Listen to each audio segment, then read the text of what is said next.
ইনসাফ বারাকার ঠিক পাশে যে কোনো মুহূর্তে যে কোনো জায়গায় যে কোনো সিচুয়েশনে অক্সিজেন লাগতে পারে। সো এভরিওয়ান, আসসালামু আলাইকুম গাইস। তো আজকে আমি সারাদিন কি করি সেটা দেখাবো আজকের এই ভিডিওতে। তো প্রথমত আমি আছি বর্তমানে মগবাজার, মানে ইনসাফ বারাকার ঠিক পাশে।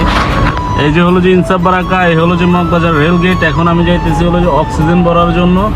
তো যেহেতু আমার গাড়ির অক্সিজেন শেষ, আমরা সবসময় অক্সিজেনগুলো ভরার চেষ্টা করি বা ভরে রাখার চেষ্টা করি, কারণ যে কোনো মুহূর্তে যে কোনো জায়গায় যে কোনো সিচুয়েশনে অক্সিজেন লাগতে পারে।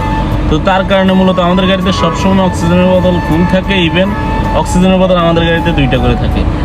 দোকানে আসার পরে অক্সিজেনের মিটারটা খুলতে পারতেছি না, কারণ এটা হলো প্রেসারের কারণে আমার মূলত মিটারটা ফেসে যায়। তো এখন আবার বাইকে ডাক দিলাম, ভাই আবার রেঞ্জ নিয়ে আসলো এটা খোলার জন্য। যেহেতু এগুলা একটু প্রেসার পড়লে এভাবে ফেসে যায়, এগুলো সচরাচর হয়ে থাকে। তো আপনাদেরকে আমি বলি, যারা অ্যাম্বুলেন্স লাইনে আছেন অবশ্যই গাড়িতে একটা করে ফুল রেঞ্জ বা একটু কিছু টুকটাক যন্ত্র রাখবেন, না হলে এরকম রাস্তাঘাটে যে কোনো মুহূর্তে ফেসে যেতে পারে। যেহেতু আমার গাড়িতে ছিল, কারণ আমি বাইর করি না, একটু সময় লাগবে, তার কারণে মূলত বাইর। তো সেক্ষেত্রে হয়তো আপনারা বলতে পারেন, ভাই আপনারটা বের করেন না কেন? তো এই কারণে মূলত আমারটা আমি আগে বলে দিলাম, আমারটা ছিল কিন্তু আমি বাইর করি নাই, কারণ একটু সময় লাগবে। যেহেতু আমরা যন্ত্রপাতি গুলো একসাথে রাখি সবগুলো। এই দিক দিয়ে স্ট্যান্ডে আসার পরে দেখি যে আশিক, তো আশিকের হঠাৎ করে দেখি যে আশিকের মন দিল খারাপ, কারণ একটু সমস্যা হয়েছিল, যেহেতু পার্সোনাল ইস্যু। তো এটা আমি অনলাইন জগতে না বললে চলে, তো এই কারণে আর তেমন কিছু বললাম না। তো এই দিক দিয়ে আবার আমি গোসল করার জন্য বাসায় যাবো ভাবতেছি। পরবর্তীতে ঠিকই আমি বাসায় যাই, ইভেন গা গোসল দিয়ে আবার চলে আসি স্ট্যান্ডে, কারণ স্ট্যান্ডে একটু তাড়াতাড়ি করে আসি, কারণ আমার একটা ইমার্জেন্সি কল হয়েছে। সেটা হলো যে আফতাবনগর থেকে আপনার ঢাকা মেডিকেল আসবে। তো যদিও আমি তাড়াতাড়ি করে চেষ্টা করতেছি যাওয়ার জন্য। তো এই দিক দিয়ে মগবাজার আসার পরে দেখি যে পুরো রাস্তা রিপিট। এবারে গাইজ বলেন আপনারা, আমরা কিভাবে যানজটের ভিতরে